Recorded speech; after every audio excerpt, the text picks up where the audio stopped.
be a really good matchup for specifically Tangragas. With Grass, back when his sustain was a lot better, you could just completely stonewall the Renekton. He never really was able to get shove.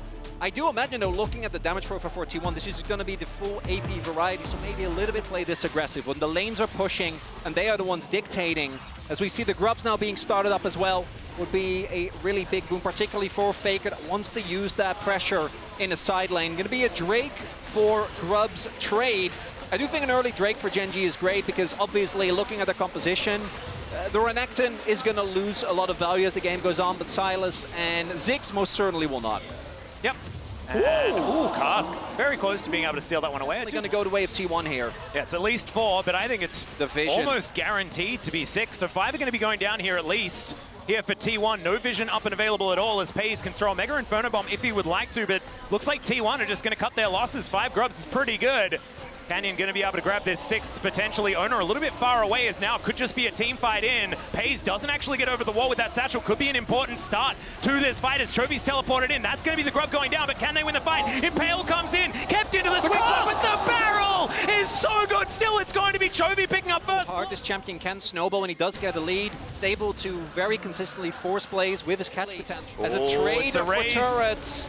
Well, it's going to be 5 Grubs, so T1 do have a fair bit, but Gen.G, I think they're going to be able to cut this one down. Gumushi also in trouble there as a Solar Flare does get cleansed.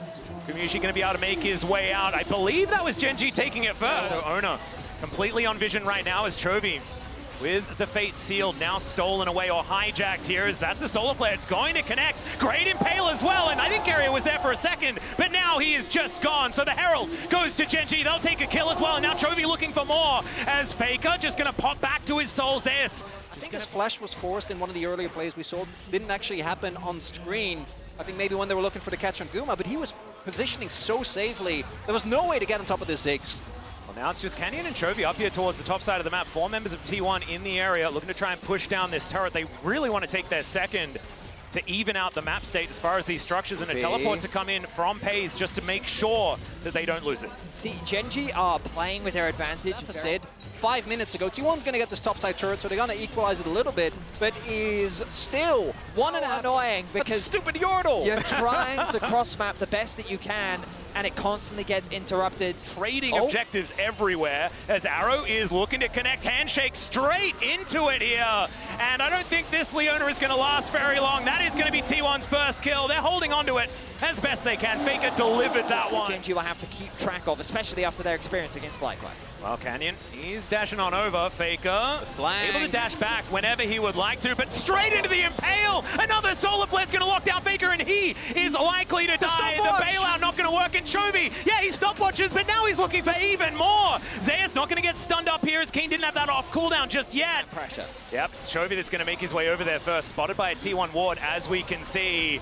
And there's a Mega Inferno Bomb just to guarantee that they know exactly what's going on. Teleport comes in, and yeah, there is no smite anywhere near this pit. Chovy, can you actually stop something from happening here? As it's going to be Owner that locks this one down. Ulti from Faker finds 2. He's out of there immediately. Keen's able to try and chop them up. And there goes Owner, but they'll trade that any day of the week. They have the Baron buff as Carrier, able to get the handshake beautifully. His position, amazing. As Lehens is in so much trouble, Zay's going to pick it up with a body slam, and Paze is slowed down as well. They're being separated and destroyed as T1 just... No, it wasn't. This is why I was a little surprised by the Sylas pick, because you kind of don't beat Yone in lane, and then that tower's going to fall. Gen.G in game 1, slowly losing more and more control over the game. 3K gold lead now for T1, even though the first minute or so the Baron, they weren't able to find anything. It's the setup afterwards. This team has perfected these Baron plays. Canyon! Arrow going to connect. Canyon delivered. He finds an Impale, but he has no friends. The inner turret goes down. Hostile takeover to deliver Lehens as Keen with the dominance just trying to distract him. In goes Lehens, trying to take them away from his inhibitor turret. And he's going to be separated from his body. And that's going to be... Gen.G gonna try and go for a Hail Mary here. Yep, Chovy's got a cask at the ready. It is gonna be Owner denying that soul, and now T1 starting off the fight. Can Gen.G actually find an angle as hostile takeover comes in? Carrier, he's tried to bail himself out, and it's going to work for now. The Impale is good. They take down Carrier, but can they deal with the carries? That's the question. Chovy starting to pop up, and so is Gumushi. Chovy's cut down. More arrows into his back, and he knows that it's done. Flashing forward. It's a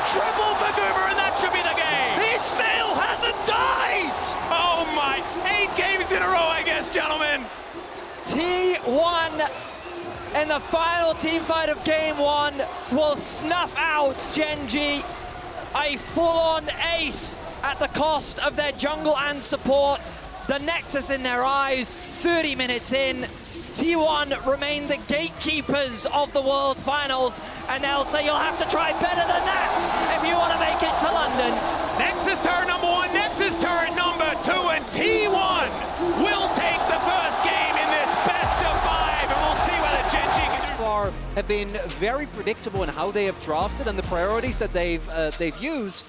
And some of these individual champions, they've just not looked that good. And Keen on Jax, that's great. But Canyon on Skarner, Chovy's are... It's Ono, which means that the threat of the time is coming.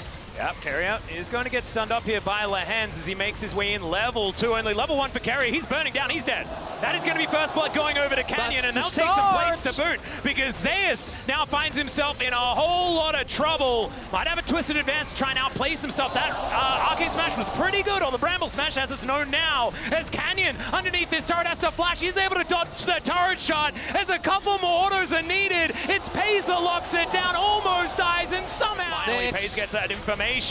Has to use the ulti. Chains don't land because the flash has to come out, and Paze is going to help now with these grubs. But that is not a lot of extra power here for Gen.G. Losing that flash, really important. Paze staying alive is crucial there. Otherwise, if they get that kill, T1 can then immediately collapse. You saw the rest of the members actually making their way over, but instead it's a big win for Gen.G. They get the grubs, and as mentioned, the Maokai is always going to have a lot of impact as a Faker. Yeah, could be in some trouble here as Lehens moving on over, finds a shattering strike. Ulti available here as Faker decides to go down, but Canyon's there to meet him. Faker now trying to change positions, but the plasma is stacked, and Paze is going to get some doing to press this advantage as much as they possibly can. First Dragon certainly going to help out with that. Likely that a contest is going to work out. And this all comes from Chovy's prio in mid. This time around actually is able to have that very impressive laning phase, and Faker just has to catch the wave. So I think T1 make the right call. Don't try to fight that. Instead, try to look for the cross map. Gen.G with Paze and Lehens arriving will be fine. Also want to highlight Owner now on 2 marks, found one on the Grump in topside. But Owner, who I think was by far the most consistent. Really good about it, but Gen.G right now utilizing 6 grubs to smash down this turret. It's not a race this time. Yeah, T1 just didn't even really start. It's an awkward word to use in League of Legends. I apologize, but that's going to be Rift Herald going on over to Gen.G as well. A monopoly on these objectives so far in this game as Carrier's flashing on over. Lehens could be in trouble. Shattering strike going to hold him in place as Faker wants to be able to get a piece of this. He's not going to get not too bothered there. Keen will get the turret though. But T1 there identified we can't really fight for the Herald. The Grubs and the Herald going over to Gen.G, but the second Dragon of the game. Oh, okay. He just wanders on in there. He'll flash away, so they at least get that. Faker also taking the outer turret on the bottom. Something's fishy. Yeah, and so he just went for it. Beautiful play from Canyon. Great read from him. The Herald gets damage is so much worse. Last time they had an incredibly quick Baron. This time that's not really going to be the case. Yep. T1 not going to be. T1's not buying it. What is Zeus? They're like, you're not going for this. Well, we'll see what they can actually get done here as it's going to be Carrier blowing up like a balloon. The Brom. That's a big piece of that puzzle missing. We'll see what they're able to do here as the nature is grasping. Does manage to stun up Canyon. He can get over that wall pretty comfortably as now they've just singled out Zeus. So much damage. Lehens takes the kill. And T1, they had the trap set up, but Gen.G don't want to go there. As now Ona trying to dash back. Keen says, no, I'm going to buy time for my teammates as Carrier comes over. The Winter's Bite does nothing, and Keen, he just wants to fight again. They'll take the Baron, and Keen gets back into position. And now Canyon is just crashing into them. The 2-man impale as well. And Gen.G will destroy the Baron, destroy the team fight. And I think they're looking for the game. Gumayushi is not going to stay undying this Worlds. It is a systematic dissection of T1. One by one they fall, one by one the objectives follow. Gen.G, calm, calculate. And let's be fair, this is what we all wanted. Oh yeah.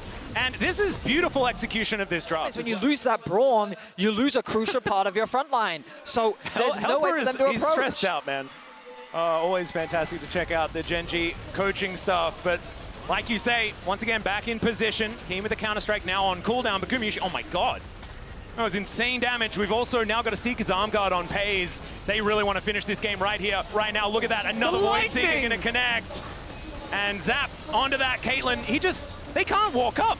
Like, how are they supposed to stop this freight train from crashing into their base? Gen.G have taken 2 inhibitors in a matter of seconds. It's a 10,000 gold lead plus here with this Hex Dexol, and T1 once again throwing out some grasping nature. They try to line up behind their tank, and it is absolutely working. Pace is indeed unstoppable as Carrier goes down. The Killer Instinct is named well as theirs is his second one. The Lambs Respite going to keep them alive for now, but who's it healing? It's only healing Gen.G as they move to 1-1 in this series.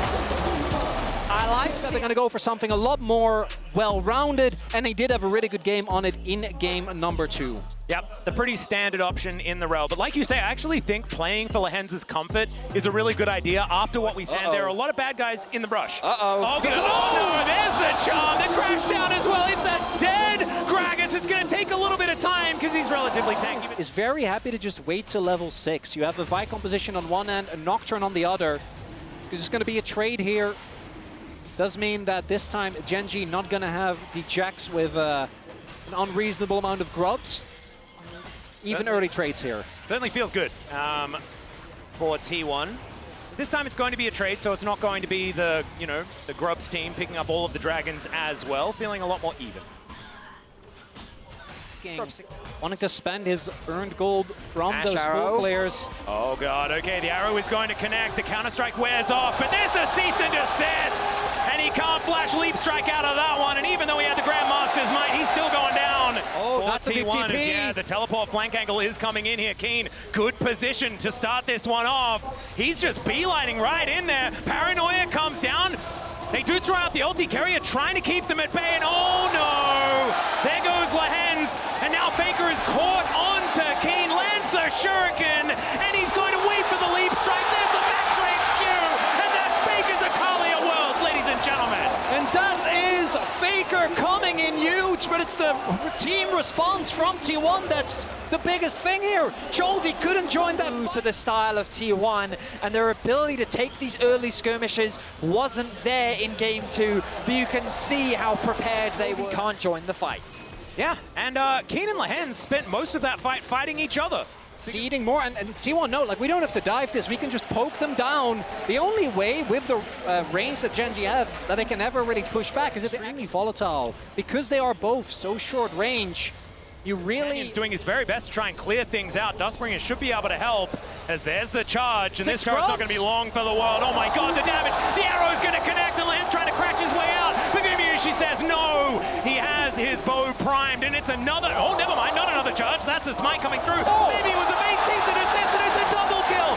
He's able to get the arcane ship, but just barely clipped by the hostile takeover. And Gen.G cannot do anything this game. I mean, it's just a beatdown from T1. If game 2 is 6... Oh god, okay, there's gonna be 5 people towards this top side of the map as Paze looking to try and get on in there. Another cast. Keen is just being thrown around by it like a rag doll, and it's another kill for Gumayushi as a result. Real. And coming into this series, they'd only played on blue side 1 time. This is the 3rd time they've been on blue side this whole game. So that'd be super cool.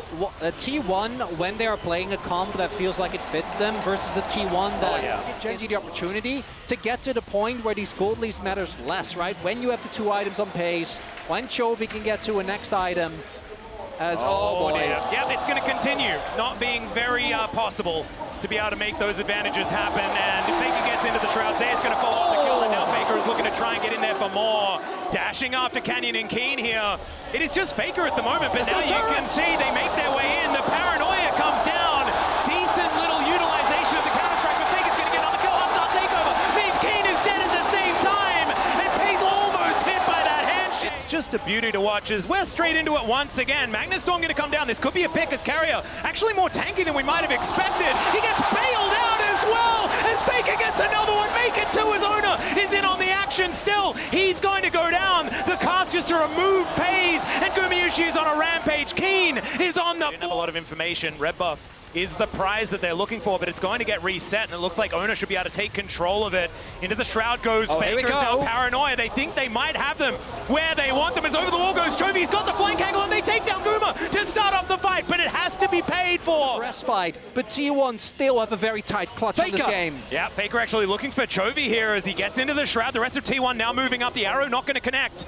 as Gen.G are now looking to back away. Now it's Zeus' turn to start. He holds his nerve, doesn't get dissuaded, still has his ulti available, but the problem is all very difficult for Gen.G to get down there as Lahen's trying to set a trap here for anyone who unwittingly moves towards his top side. The Drake will just be taken here, evening out that count 2 for 2, but unbeatable. Shattering Strike going to get a fair bit of value here, but Lahen's still in a whole lot of trouble as Faker looking for them. Still dashing forward as the paranoia does come down. The stun is gorgeous. The execution is perfect, and now forcing their hand. And what felt like a beatdown earlier, it felt like that really crazy. Like in your waters? Owner. Oh yeah, Owner was thinking about it. The arrow is going to go wide, but still Spirit Rush has to be invested as Pace gets caught by Handshake, and now over the wall they go, but Owner might be going a little bit too far. You've got Zeus coming in though, just trying to be the hero, and speaking of heroes, Faker finds Pace, but not enough damage. Lahen's the first to go down in the exchange, and now Gen.G are scattered. Pace is dead, and Zeus says, you cannot take this belly. It's going to be Canyon that goes down next, and T1 will take down this inhibitor turret. It took a little while, but I think they're just going to move through and win Game 3. And all that tension deflates as the turnaround is found. T1 not going to let Gen.G claw their way back in this game. Canyon tries to flash just to clear the wave. Yeah, King desperately trying to hold him, but he cannot, and now it's Chovy left on his lonesome. He's going to need to be that hero as these minions are going to now join these Nexus turrets. Lahen's just trying to buy some time, and he knows that this game is over. Chovy just trying to get back to his fountain, goes golden alongside Faker, as the Nexus is not going to go down. The perfect execution of T1 in this game, exemplified. That would certainly be, okay, yeah, it's a pike angle. It's always a pike angle. For Carrier it is. Those bone skewers are targeted for this guy. Watching that series blew my mind. Vadius, I'm so glad that you had your finger on the pulse there. We talked about it on the way here, didn't we, Atlas? Yeah. Where, like, the mobility and how, like, in the meta it feels it can be difficult to play, but in a position like this. Yeah, Faker looking for Canyon, trying to find that opportunity, scaring him with where this shot might go. Point blank, the charge, the stun, but the knockback with the monster shot is not enough. The stats here for both Faker and Chovy, and it is a different story when it's the unkillable Demon King that has it, as another charm is going to connect him. She executes Lahen's. They do try and even out the fight as Faker is evicted, but T1 is still standing their ground. A great start for the defending world champions as Gen.G do manage to get back some control of this grub pit, and I believe for the very first time we're going to trade a couple of grubs instead of just taking 3. That's such a hefty... Read the play effectively. Faker's on the rotation. Carrier. Yeah, can he charge it? He does find the knockback onto Faze. There's the crash into the wall as well. Lahen's just caught out and explodes. Owner's going to grab kill credit for that. Just yet. In the shellackings that we had games 2 and 3, it's because Gen.G and T1 both enabled their win. This is going to be a difficult objective to contest, meaning the 4 grubs will go in the favor of T1. Gonna let it go. No possible contest, and a Nidalee composition that isn't able to snowball early objectives. And a Tristana composition that doesn't get a decent amount of grubs. Yep, quite rough, and there is vision. Gen.G obviously knew that this was happening. We got to lock it in as Keen gets in there before the arrow does come down. Slightly mistimed, but yeah, Keen was already softened up. And you can see Zeus makes his way into the mid lane. They are taking control of the lanes as Gen.G are committing onto this Rift Herald. Chains of Corruption going to connect onto Lahen's. He's throwing down the ulti, but he's just dead. There's nothing he can do, but Keen gets rid of 2, and now Faker, he's able to dance his way out. Carrier, he's burning, but he should be absolutely fine. Regens that health because he's out of vision, and Chovy still in a little bit of trouble. Zay's going to take a mid lane out of turret at the same time. Second dragon of the game will go towards T1, equalizing that up. But the goal difference is the most crucial thing. And T1 going to be able to clean up the last remaining outer turret here as well. Faker going to claim credit for that one. And I know we've mentioned it a lot as a hold that thought. Lahen's might be in trouble again, but looks like he's going to be okay. Although Guma... manages to catch him on the juke, and he explodes one more. Canyon there, but gets the true damage on that Orbit Deception as Lahen's allowed to drive once again. I don't know about it as he gets pulled back immediately, but he's able to absorb a lot of it still. The answering Impale is so good. The arrow is going to connect onto the backline, onto Carrier. Set up for this top tower, but the TP is committed. Can they dive?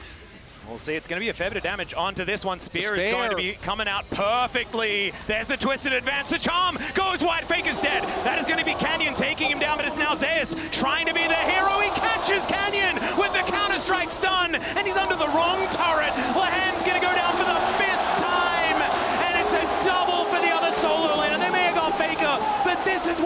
does. He baits them in. They're just TPing to mid to try and get something in return. Gen.G just wanted the tower. Faker TP's in. They sit there and say to themselves, this should be an easy pick. His ulti wasn't off cooldown, but the collapse was crucial. Gen.G, I don't think you can do this dragon. They're gonna start it, but the collapse. For this lethality, Varus. T1 really just have Gen.G exactly where they want them. This is such a change from what we saw in this exact. Still looking pretty rough. I mean, worlds aside, the fact that T1 is even getting revenge. Now on cooldown for a little while as T1 look to set up a 5-man siege on this inner turret. At 23 minutes, sieging is quite difficult unless the Bone Skewer comes through. The arrow is denied by the ulti from Keen, but now with only 2 stragglers here, Zeus will explode. It's Canyon that locks up the kill as Keen dives in once again. Pei is able to take down Carrier, but it's Gumayushi standing. Hens here. Pike so incredibly squishy. There's the teleport from Keen. The front line will arrive. Chains of Corruption do go wide. As now Lehens, he's chunked out just a little bit, but he's going to throw his life away for a good position in a team fight. Carrier on a flank angle. It is going to be Ona taking soul point, but can they win the fight? That's a phenomenal ultimate from Keen, and Pays is untouched. Still Carrier explodes, pops like a balloon. Zeus has the counter-strike, but he has no friends. Faker dives in to try and save him. The flash Academy, and it's a double kill. Pays now standing his ground. Gumayushi can't do anything, and Gen.G will ace. Baron is going to come through. Oh man, and look, he may not have got the dragon. Actually connect, even though Ono was able to land the ultimate. The top tower is now exposed as they turn their attention to mid to try and defend. T1 can bide their time. I just don't think they will. Yeah, Nature's Grasp going to come out the arrow, connecting onto Ona. Chains of Corruption just try and buy some space with the flash. Onto Faker, the knock-up, and he's dead. Pace's arrows follow him into the death chamber as the Impale is decent. Ona's still alive, he's so tanky, and it's Gumayushi taking matters into his own hands. The spears go wide and the poppy goes down. It's a double kill for the Skarner, and Chovy's still alive. There's a bit of damage, but he gets over the wall, flashes, but the Bone Skewer finds him. The shutdown for Goomer and T1. They want to go to London. And Gen.G trying to get the fight, but the death timers are too long. Oh, it's only Canyon versus the world here as T1 are taking down their first inhibitor of the game. They are not done yet. Nexus turrets stand between them and another final. He goes golden. He's holding onto the wave. He wants to take it down. He does.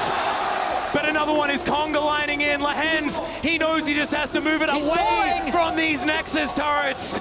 And he is able to stall it out. Another teleport. Faker does come back. And they'll now get their time. It is Guma that's able to melt these turrets. And Gen.G for the last 2 years have been the kings of Korea. But we know the world is T1's home ground. Bring it a Pike or anything that he really wants to.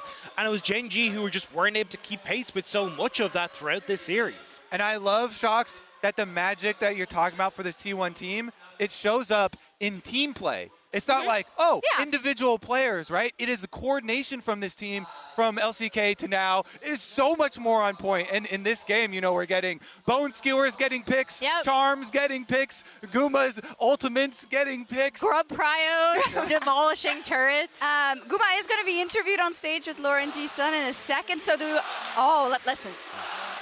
Guma. I mean, what a bit of a showman also, the way he was just clapping to get them going. I think they're ready. The arena sounds ready for it. The Verizon post-game interview. The crowd wants it. Guma with Lauren G-Sun.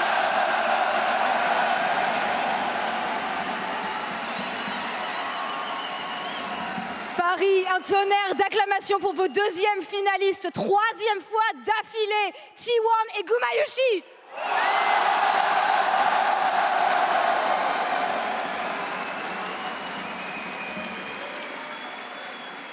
Gen.G les a battus 10 fois d'affilée, 10 fois d'affilée, avant qu'ils arrivent finalement à les battre aujourd'hui et se hisser une fois de plus en finale. Quel a été le facteur déterminant aujourd'hui? Gen.G beat you guys 10 times before you finally defeated them today. Tell me about it. What made it special? What made today different? 젠지가 사실은 오늘 경기 전까지 T1 상대로 10연승을 달리고 있었습니다. 오늘 어떤 점이 달라서 다른 결과가 나왔을까요? 이곳이 월즈이기 때문입니다. Because this is Worlds. C'est les Worlds et on sait que pendant les Worlds, T1, c'est une bête absolument différente. Mais qu'est-ce qui les rend différents? Est-ce qu'ils sentent, eux, justement, quand ils jouent ces matchs, qu'il y a quelque chose de différent? I have to follow up on this because we keep on hearing that T1 at Worlds is a different beast. Do you feel anything different when you play on the world stage that makes you pop off the way you guys did so far? 말씀하신 것처럼 T1은 정말 월즈 무대만 오면 더 특별한, 더 강력해진 모습이 나오는데요. 선수분도 스스로 월즈 경기를 치르실 때 뭔가 다른 느낌이 들기도 하나요? 개인적으로는 좀 그런 느낌이 생기는 것 같고 좀 더 게임에 집중하고 몰입할 수 있게 되는 것 같습니다.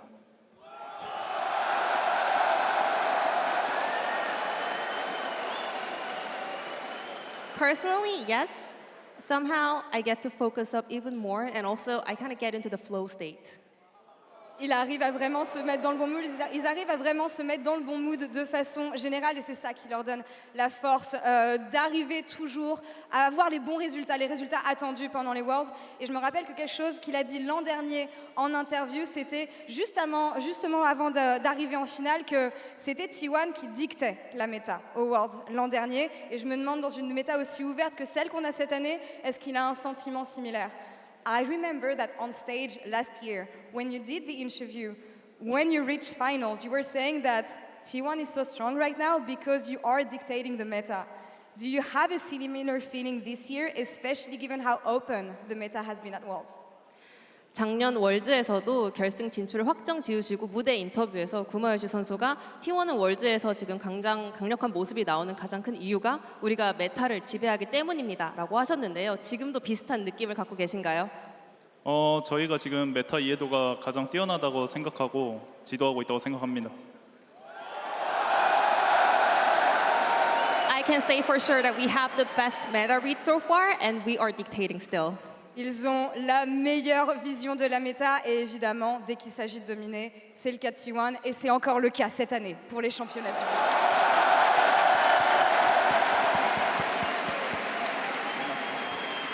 Et je le disais au début de cette interview, c'est la 3e fois consécutive que T1 arrive en finale des Worlds, 3e fois consécutive que ce roster arrive en finale des Worlds, quelque chose qu'on n'avait jamais vu par le passé dans l'histoire de League of Legends. Il y a forcément quelque chose à dire sur cet achievement qu'ils ont réussi à faire. This is the 3rd time in a row that you guys make Worlds Finals. 3rd time in a row that you make Worlds Finals with the same roster. How do you reflect on this achievement and what it means to you? 3번 연속 월즈 결승 무대에 진출하셨고요. 같은 로스터로 3번 연속입니다. 이런 성과에 대해서는 어떻게 생각하시나요?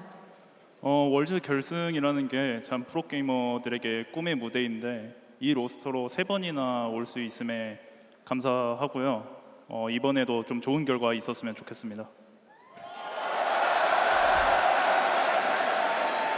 Worlds Finals is the dream stage for every professional player. I am very grateful that we pulled it off together on the same roster for 3 years in a row, and I hope we can have a good outcome this time as well. Arriver en finale de championnat du monde, c'est le rêve ultime de tout joueur de League of Legends et il est vraiment heureux, honoré d'avoir réussi à faire ça justement avec les mêmes joueurs, avec le même roster et il espère justement que la semaine prochaine, il arrivera à honorer justement cet achievement, peut-être avec une victoire à nouveau. Et je me souviens quand...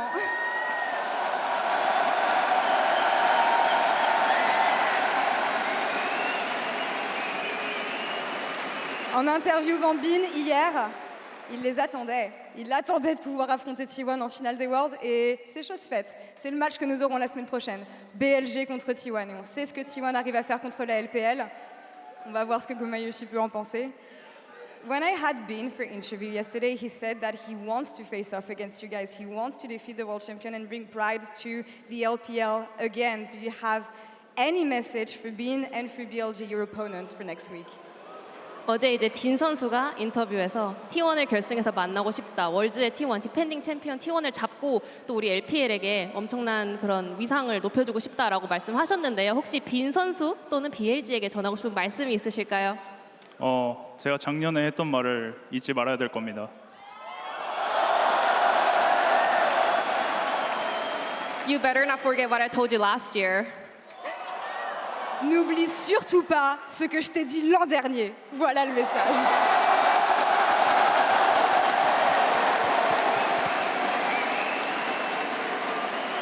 Du coup, Paris, pour conclure,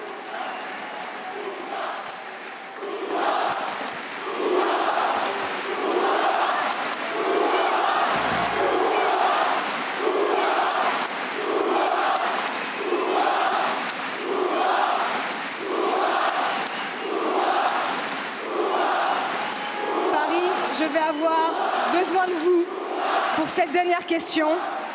On a passé 2 semaines absolument incroyables tous ensemble. C'est notamment grâce à vous. J'ai vu tout le soutien que vous aviez apporté à T1, tout le soutien que vous avez apporté à toutes les équipes. Donc j'ai préparé un cadeau qui n'est pas que de ma part, qui est de notre part, à tous. Vous allez voir. I want to say thank you to all the fans, thank you to all the teams, but also the fans wanted to say thank you for everything you brought them. They were so hopeful and really, really looking forward to seeing you. So we have a gift. France has a gift for you. I present you a normal size croissant. 프랑스 팬분들이 감사의 마음을 담아 평범한 사이즈의 크로아상을 준비해봤습니다. 먹고 후기 한번 들려주시죠.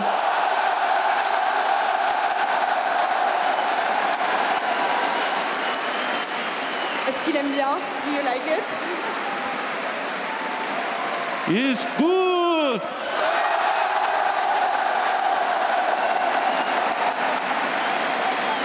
Et c'est fini pour nous ici. That's all first here on the Paris stage. BLG versus T1 will be your 2024 World Finals. Paris, une dernière fois pour T1 et Guma.